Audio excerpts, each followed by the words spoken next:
get started so that we're able to get on the floor to get our work done by 2:30 as well. So at this time, I will call the Senate Education Committee to order. Are there any bill introductions for the committee? I'm not seeing any, so we will go ahead and get started with our legislative post-audit report on school districts, and that's the self-reporting IT security practices and resources. Heidi, it's the first time I've seen you this session. It's good to see you. Thank you so much for being with us today. Heidi Zimmerman, our auditor. Thank you, Senator. Good afternoon, committee. This is my first presentation to an education committee this session, and what a good one it is to start with. All right, so this is the audit on K-12 IT security. It was a limited scope audit. It had one question, and it's on page 1. What do school districts report regarding IT security standards and resources? And I'm going to give you the short answer first, and then give you some background and some detail. But the short answer to the question is that many school districts have not implemented basic IT security controls. So the background first. School districts maintain a variety of sensitive data on students. Some of that's the obvious things like grades and disciplinary actions. But many districts also maintain medical and mental health records and financial information as well. School districts also face a number of threats that could result in an unauthorized person accessing confidential data. And that includes things like data breaches, phishing scams, or ransomware attacks. And these kinds of attacks on school districts are becoming more frequent. In March of 2021, the K-12 Cybersecurity Resource Center reported an 18% increase in IT security incidences in school districts in the 2020 school year. Further, a 2020 Government Accountability Report found that large and affluent districts had disproportionately more reported data breaches than smaller school districts. Although school districts maintain a lot of sensitive data, Kansas districts are not required to implement any specific IT controls. So state and federal laws restrict who has access to student data. The federal Family Education Rights and Privacy Act, which is FERPA, requires written permission from a guardian before a district releases certain information. The Kansas Student Data Privacy Act restricts who districts and the Department of Education can release certain student data to, but neither law requires districts to implement any specific IT security controls to prevent unauthorized access. There are also state laws that require state agencies to adopt certain IT security controls, but those laws do not apply to school districts. And further, the Department of Education does not require districts to implement any specific IT security controls. So districts have requirements to protect data, but they have no requirements for how to protect that data. So the detailed answer to the question starts on page 3. So as I mentioned before, districts are not required to implement any specific controls, but there are a number of basic controls that are good practices. And we asked districts to tell us what they currently do in some of those basic good control areas. So we sent surveys to all 286 school districts and the Kansas schools for the deaf and the blind. And we asked districts to report on the practices they currently have implemented. 51% of the districts responded. Given that relatively high response rate, we think the results are reasonably representative of districts statewide, but returning the survey was voluntary, and that can introduce some self-selection bias. What we found through the survey was that the majority of school districts reported lacking several basic IT security controls. So the figure on page 4 shows some of those details.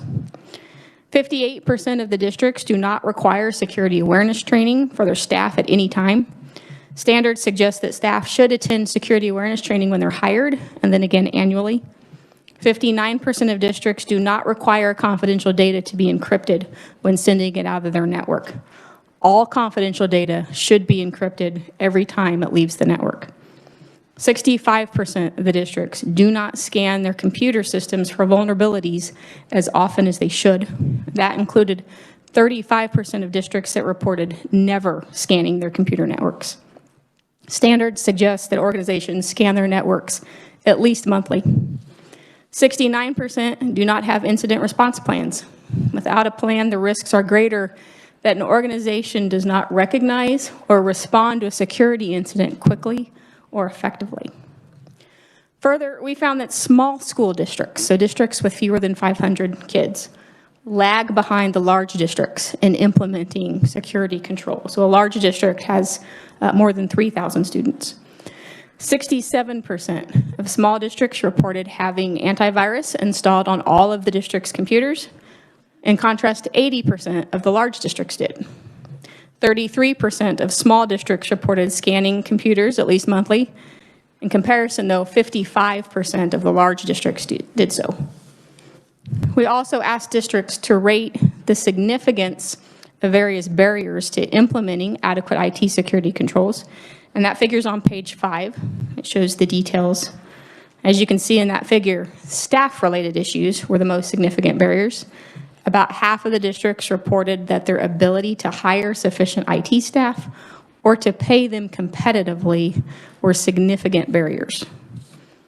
Districts also reported some other difficulties in our survey. Several reported that the lack of guidance from the state was problematic. A few also reported that it's difficult to get staff to implement security practices because they're viewed as inconvenient.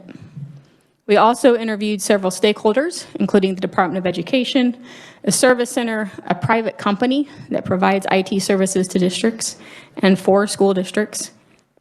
Every person that we talked to reported that a lack of knowledge or training was a challenge they faced. Most of them also reported that guidance from the state would help them better implement IT security controls, but a few of them thought that imposing requirements could be met with some resistance. We also asked districts to estimate their IT security expenditures. On average, districts reported spending about $18 per student, and in comparison, districts spent an average of a total of about $16,000 per student. We looked for some national benchmarks for IT security expenditures in school, but we didn't find any, and so we cannot say whether the expenditures, the amount that the districts reported spending was really reasonable or not. So, but we should note here that the federal government provided additional funding to school districts to offset expenditures related to COVID. You're probably all familiar with those as the ESSER funds. And the federal government does allow districts to use that funding for certain types of IT security activities. The Department of Education told us that they have notified districts that that is the case, and that at least some of them have used their ESSER funds for those purposes. Our last findings on page 7, we identified 3 states that require school districts to implement specific IT security controls. Due to time constraints, we couldn't do a comprehensive search of all states, but we did identify a few that require their districts to implement some sort of security control. So New Hampshire and New York require their departments of education to establish minimum IT security standards for their school districts. And in Texas, they require the school districts to adopt a cybersecurity policy, and the district must also designate a cybersecurity coordinator. We made one recommendation out of these findings, and it was to the Kansas Legislature to consider directing the Department of Education to establish a set of minimum IT security standards for school districts, either in the form of guidance or requirements. So that concludes my presentation. I'd be happy to answer any questions. Ready, let's start with questions. What questions do you have? Senator Straub. Thank you, Madam Chair. Do we have any record of any instances of security breaches with any of our school districts? I know in the past it has been a problem with some local governments and that they've kind of been a target of hackers to hack into local government, internet. So do we have any cases in Kansas of any school districts being I believe there are a few. I don't know that there is a central place that they necessarily notify per department. They may let the Department of Education know when those things occur. But I have heard that there have been a few. I can give you an anecdotal example. I know a couple years ago, one of our school districts in Johnson County, parents from a particular school were sent an email that school for the next day was canceled. And that did not come from the school officials. So we do know that those types of things have and do occur. Other questions? Yes, Senator Dietrich. Thank you, Heidi. You know, one of the things that I particularly appreciate about legislative post-audit, and I know you're going to find this interesting, is that when you do your audits, you find things that we may not be aware of, or that districts, you know, when you're doing school districts might not be aware of, and how important it is to maybe change some of their practices. So I think if nothing else, you've certainly shown a light on some things that we need to do what we can to improve upon. Staffing, I think, is going to be a big issue, but just calling our attention to it and the district's attention to it's a good thing, because it probably was one of those things that was so far down on their, you know, radar screen of things that they needed to take care of, that this at least, you know, as again, shines a light on that and makes it a higher priority. So thank you. I appreciate that. Thank you. Senator Solentrop. Thank you, Madam Chair. This is not so much a question for the carrier of the information, which I think the presentation here really exposes a risk and a problem. I guess my question is, where's the Kansas Association of School Boards in leading an effort to have minimal education provided and coordination of any of this for the benefit of the school districts and, most importantly, the students? We pay those fees. We as a taxpayer pay those fees because they come out of the school financing. So I think it's somewhat of a damning report to see the risk and exposure, and I'm concerned about why those people aren't stepping up. Thank you. The chair will certainly take that into advisement based on the report. Of course, the feedback that you received from institutions was the recommendation, should we legislate, and that would be met with resistance. And I can understand that. I can also anticipate that what we would hear from some school districts would be unfunded mandate.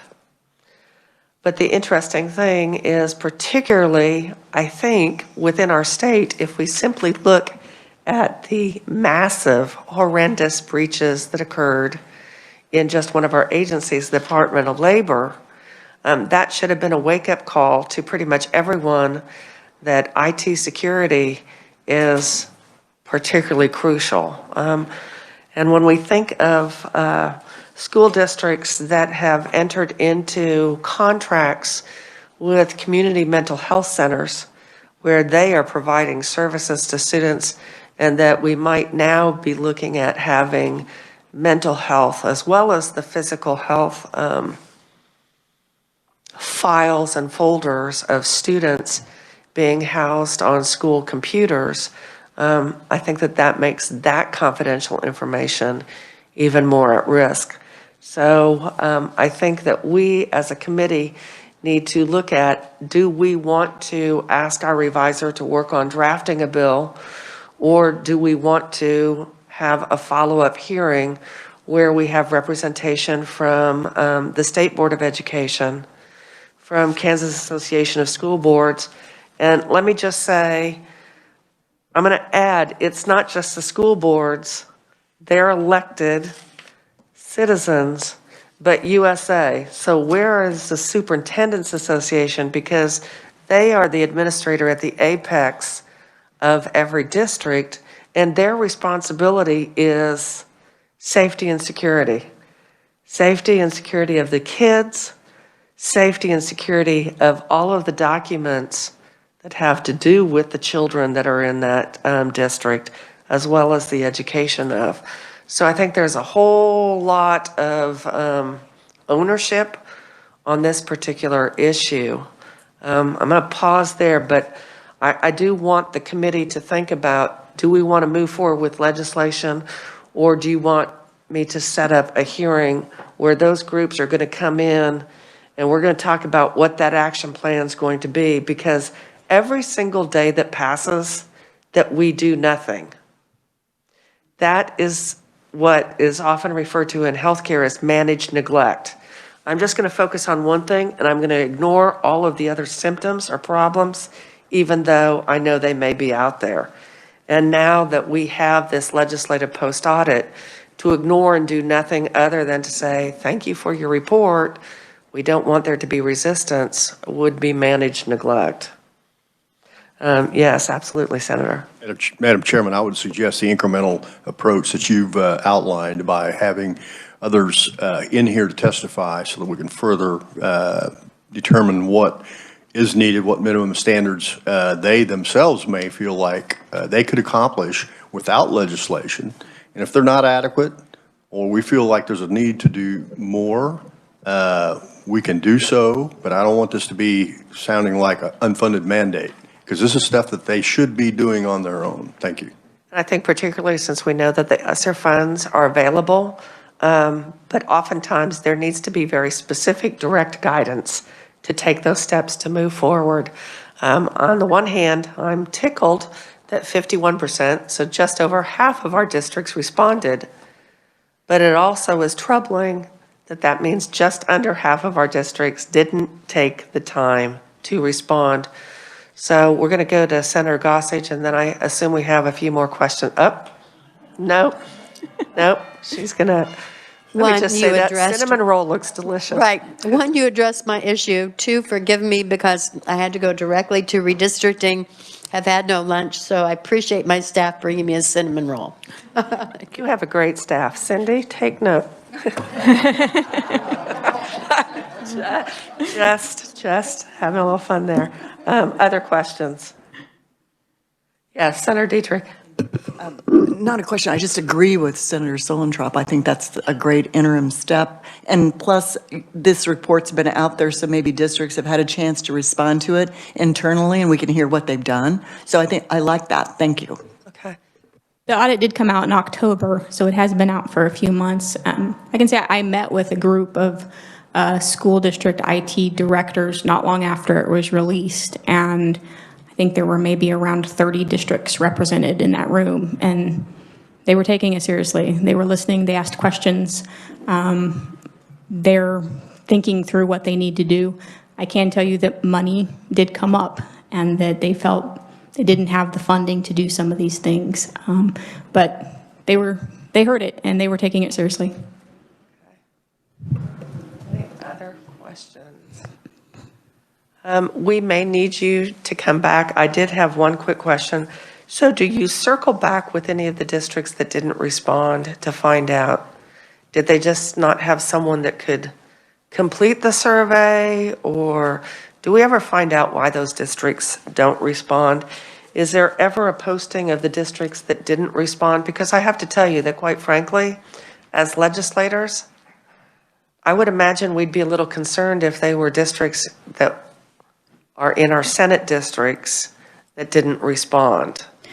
We don't necessarily know why they didn't respond. I can tell you we made several efforts to communicate with not only the IT directors, but also the superintendents in the school districts as well, to let them know your IT person received this survey. In some cases, it was the superintendent who received the survey because we couldn't find contact information for an IT director.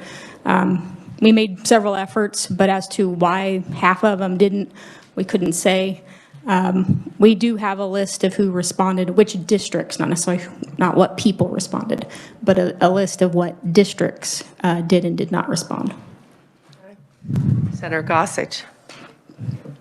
Thank you. So they mentioned that money was an issue, funding was an issue, but yet you shared that there are funds available. Is it just difficult to get the funds? Is it hard to apply? What seems to be the issue there? The ESSER funds are only available for activities that can be connected to COVID-19 in some way or another. My understanding is it's pretty loose. but they do have to connect it to COVID-19. So there are things districts can do, and there are districts who are using their funds for that. But if a district can't find a way, if it's not really related, then they cannot use their ESSER funds for that. So then it would be an unfunded mandate if they couldn't use their ESSER funds for that. Districts receive base state aid and variety of funding, and so there is no money specifically earmarked from the state for IT activities, but they do receive, base state aid and other funding. Should have funding, and maybe some of the COVID funds could help pay for some of the things they'd been paying for before, and now they could use these funds that they had set aside to be able to use that. Is that what I'm hearing you say? The COVID funds, again, assuming they could connect it to COVID, those funds are available, but they are going to be temporary funds. Those funds aren't going to last forever. So there might be some one-time things, one-time upgrades that they might be able to use those funds for, but it's not going to be, they're not going to be able to use those funds on an ongoing basis. Thank you. And if I may add, Madam Chair, I brought these cinnamon rolls to our staff this morning, so they were being very sweet to share with me. Okay, so Cindy, expect breakfast tomorrow. That's what I'm hearing. Senator Petty. Thank you, Madam Chair. And on the school districts that respond, the 50%. I don't think we can hear you, so move that mic. On the 50% of school districts that responded back, do you have those divided out by size? We might be able to. I'm not sure if well, I guess we probably could. I'd have to look in our work papers and see. I know we know who responded and who didn't, whether they're attached right now to enrollment, I'm not sure, but we do have a list. I'm sure with the list we can figure out how many 1, 2, 3A, 4A, 5A, 6A. Just asking because we know that, well, larger school districts have larger populations, but they also have larger number of staff, and so they have more dedicated staff. So it makes it, can make it easier for get response back. I am a little curious because, Craig, you're sitting back there, if you wouldn't mind just coming forward real quickly. Can you share with us, because we do have KSDE's response. So talk to us about what kind of feedback. So when this survey went out, was KSDE contacted with questions about the survey? Yes, Legislative Post-Audit visited with us as well as the school districts. And since the audit came out, Heidi mentioned the technology directors that she met with. Our Director of Information Technology is Kathy Grossenbacher. She met with technology directors as well, and they have been assisting our staff, and we have guidance ready to go out that includes ITech and national security control best practices, and it will go probably in early February to school districts. And the issue that we had a concern with, and Heidi included the letter in her report to you, 286 districts have 286 different environments for technology, and we're not staffed to support all those different environments. So the school district technology directors that volunteered to help with this project are also creating a council that will provide that kind of support for school districts and those services. So we think we're quite a ways down the road to addressing the issue. Okay, and I guess, because when I look at the recommendation, and that's the reason I just asked if you would step forward and what you had heard from school districts during the process of the survey, but the recommendation is asking for KSDE to establish a set of minimum IT security standards. So we're to understand that as of right now, the State Department has not set minimum standards, correct? Not of our own. When districts have asked us, our staff directs them to the ITech standards, the national standards, and follow those. So what's coming out here in a couple, 3 weeks will be, can I say, adapted for Kansas starting with the ITech standards, but adapting them then for Kansas. Okay. My second question is, we know that many of our smaller school districts are members of consortiums. So is there an IT consortium, are there IT consortiums out there in the state? There are I know there are one or two consortiums for technology, but they're more focused on delivering instruction to students among a group of districts rather than supporting technology safety practices. There are organizations of technology directors. Okay. And specifically now, they will be looking at supporting for security practices. So Kathy, so thank you very much, Craig. And Kathy, let me just say that we'll be wanting you to participate in that hearing because I think everybody needs to be on the same page and we're not. And everyone needs to know marching orders. And I think we as legislators need to know exactly what is KASB going to do? What's the Department of Ed going to do? What's USA going to do? Because this is not good enough, particularly, I mean, when I think of this week, what's been in the news, it's constant announcements at 4:30 in the morning. These are the schools that are closed that are going to go virtual only. So as we become back and forth dependent on absolutely IT, we have to have those standards. I did think of one follow-up question. Did we get a response specifically from our virtual schools with regard to where they are with IT security practices? We sent the survey to school districts, not individual schools. So a school district that sponsors a virtual school, if they responded, then in some way we did hear from them. But it didn't go directly to individual schools. So we're not really certain if, you know, because a lot of those virtual programs, even though they're tethered to a school district, they run on a fairly autonomous basis. So we don't know if they have any different type of IT security than for the face-to-face district. Right. Okay, thank you. Yes, Senator Straub, thank you. Thank you, Madam Chair. I can provide a little bit of personal insight and experience with public virtual schools. And I do have a number of concerns, not just as a parent, but also as a legislator with the internet security, with the IT security, with our public virtual schools. My own children attend public virtual school, and from my perspective, it is not secure. So in a more private setting, I think I'd be more apt to share more of those concerns, because in an online classroom like that, you have minor children who are being video recorded in front of a classroom, and their video camera is not just visible to the teacher, it's visible to every other student and any other person viewing that student's dashboard at that time. I have many, many concerns about the security of our public virtual schools. So, thank you.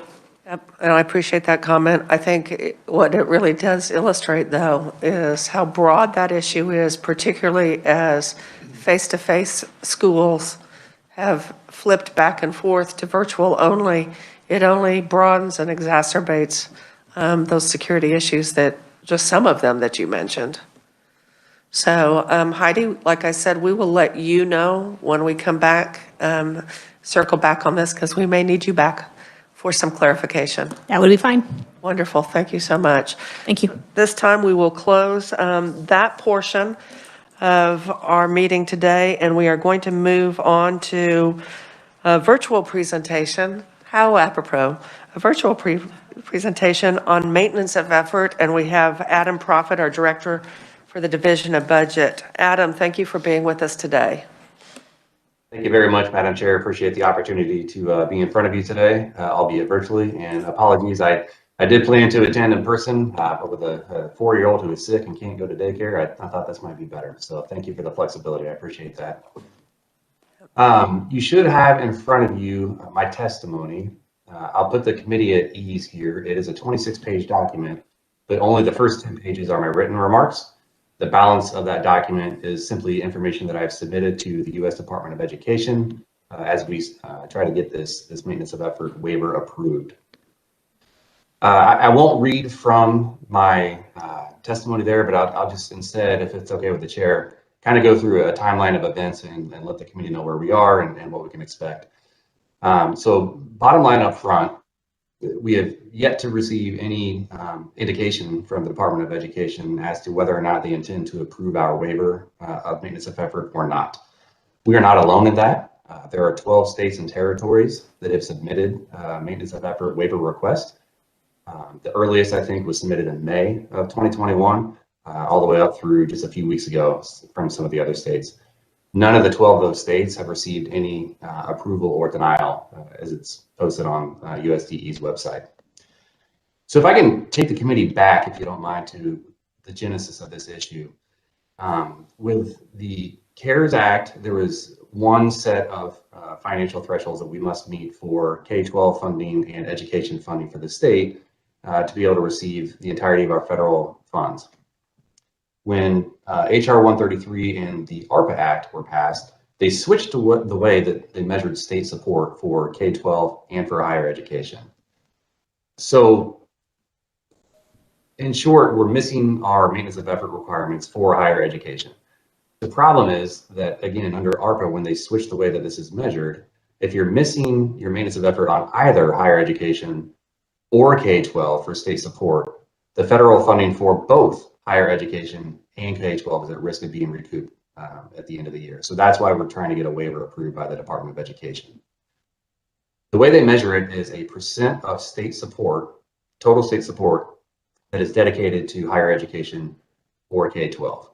And they measure three what they call baseline years. So they average fiscal year 17, fiscal year 18, and fiscal year 19. What was the total percent of state support that was dedicated to higher education? That percent is now your threshold for fiscal years 22 and 23 as you move forward. So our threshold for higher education is 10.5%. That means 10.5% of total state funding, the SGF, if you will, needs to go to qualifiable higher education expenses. The state for fiscal 22, as we closed out the year last year, was at 10% of total state funding. So we're missing on a percentage basis.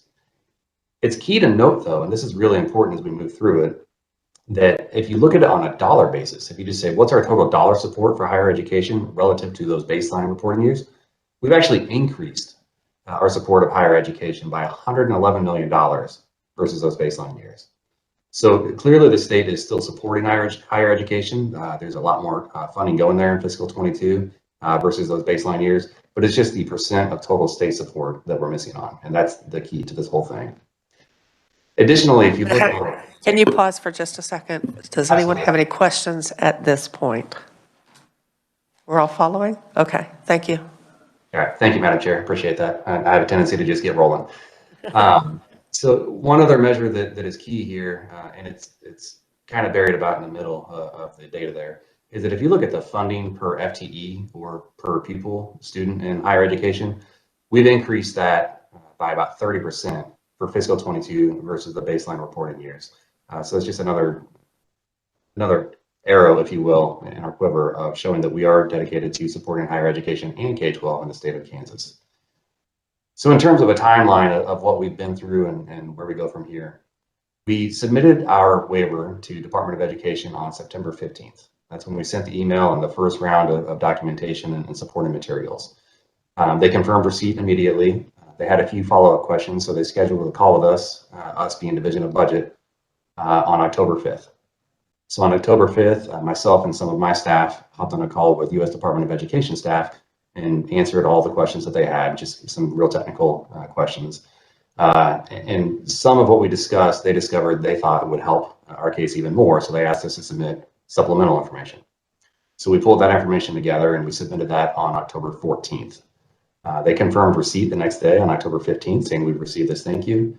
And since that time, we've heard no updates.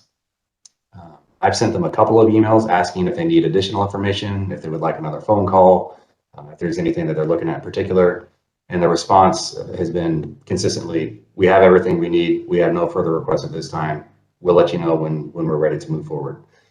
So it's, we've hit a bit of a wall here in terms of moving things forward, but at least they haven't said no, and they haven't said that they're missing any information. And again, it looks like every other state is in a similar position.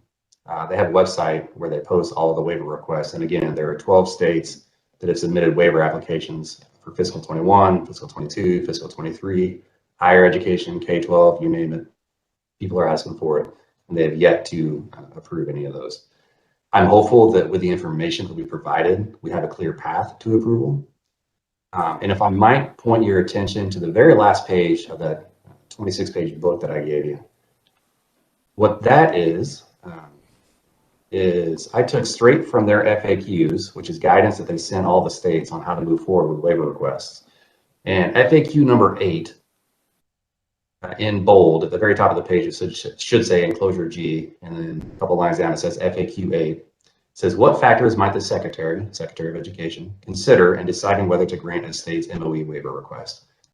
On this page, everything that you see that's in black is verbatim from their FAQ. Everything that you see in blue is our response. So their main question is, has the state increased support for education? And you can see there they ask, the department understands that it is possible that a state has maintained or increased overall funding for education, and the proportion of the state budget for education has still declined because of increases in other areas. That's exactly what has happened in Kansas. So this committee is well aware of the increases in funding for K-12 education over the past several years. So what's happened is the total pie hasn't grown, state funding hasn't grown relative to the same speed at which the proportion of that pie has grown for K-12. So as the K-12 funding has increased, on a percent basis, everything else has shrunk. So then they ask a bunch of sub-questions. Has total state funding for K-12 or higher ed increased for the prior fiscal year? The answer is yes. We've increased our funding for higher education from the previous fiscal year by $77 million. Next question, have we increased versus the baseline years? Yes, by $111 million. Has the per student funding increased? Yes, by 11.8% fiscal 21 and 29% in fiscal 22. So we're clearly demonstrating a good faith effort to meet the maintenance of effort requirements. We're just not there on this one particular measure that they're trying to get. And Madam Chair, that is a lot of information. I know it's not the conclusion this committee was looking for. Unfortunately, that's just the reality of where we are right now. But I'd be happy to answer any questions that you might have.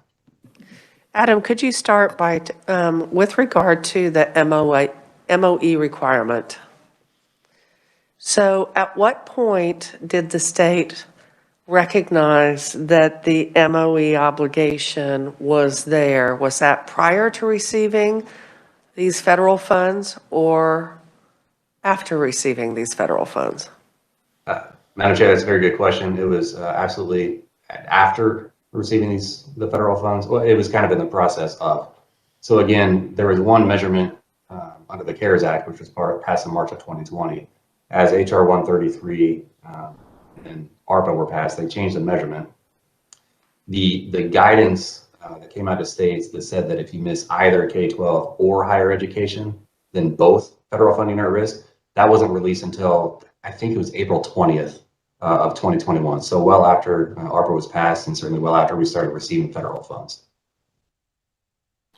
So it was, here's what we're giving you from a federal standpoint, and it was well after that, by the way, we need you to follow or jump through these different hoops because we sent you that.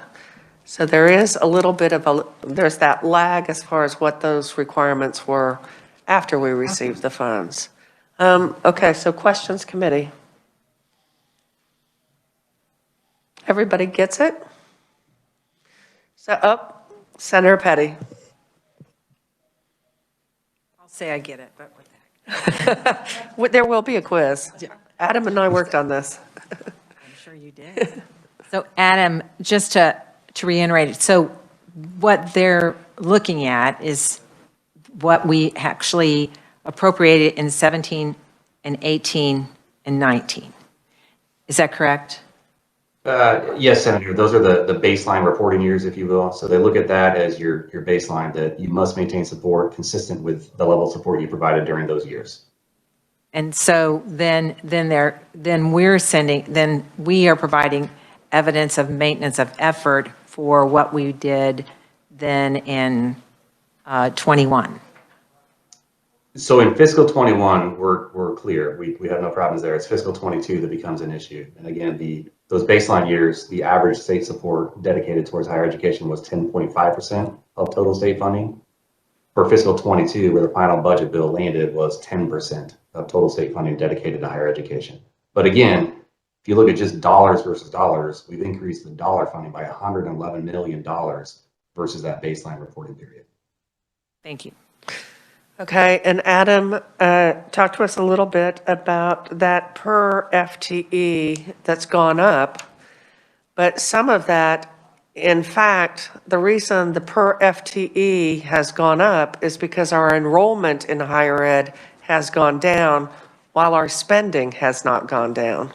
Is that correct? That's correct, Madam Chair. Thank you for pointing that out. If you, in that big packet of information I gave you, the third from the last page has a couple of slides on there that illustrate just that. So as you mentioned, higher education enrollment in Kansas has declined over the past couple of years. So when you have a decline in enrollment and an increase in funding, then clearly there's an increase in funding per FTE at the same time. Okay, but likewise, it makes it difficult for us to have that overall maintenance of effort increase. And that's why making sure that our higher educational institutions really are working to make sure that we stop the steep decline in enrollment, so that we continue to have an increase in that maintenance of effort. It is almost like the dog chasing its tail in some ways. Are there some funds that go to higher ed that don't count toward maintenance of effort? Yes, Madam Chair. Specifically, funds for R&D, research and development, and then capital projects are excluded. It's important to note that they would have been excluded from the baseline years, fiscal 17 through 19. We couldn't count those as total state support. But yes, if we were to try to catch up, which I'm certainly not recommending at this point, then any money going towards capital projects or research and development, for example, would not count towards a maintenance of effort. And so, again, part of that difficulty is when we think of traditionally the work that's done at the university level, it's going to include a chunk of R&D. And as we have had deferred maintenance and maintenance issues in our universities, that also becomes an issue because you've got to fund it, but it doesn't help us toward what it is that the federal government is looking for, correct? Correct, although I believe deferred maintenance is an allowable expense. Capital projects are not, and there's just a slight nuance there. Okay. Senator Gossett, you had a question. Thank you, Madam Chair. And I guess my question is, you're saying maintenance of effort and we're required to have this certain amount. That's a federal requirement, or was that a requirement of the courts? Thank you, Senator. That is a requirement. The initial language of the calculation was in ARPA itself, Carissa and ARPA. The Department of Education, Federal Department of Education, wrote the guidance surrounding the maintenance of effort and how it's going to be measured and how what the waiver process would be. So it is not coming from the courts. Thank you. Okay. Committee, I'm not seeing any other, oh, sorry. Yes, Senator. Thank you. Thank you, Madam Chair. Thank you, Adam.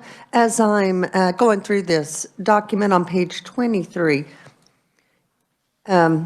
I know that we just have to play by the rules given. However, it always concerns me when all we see is the consideration of the amount of funding. However, on page 23, you say in the second paragraph there, the department stated in FAQ number 8, the department's approach to MOE waiver requests will be rooted in the consideration of the impact on students. And then they go on to reiterate that in another communication.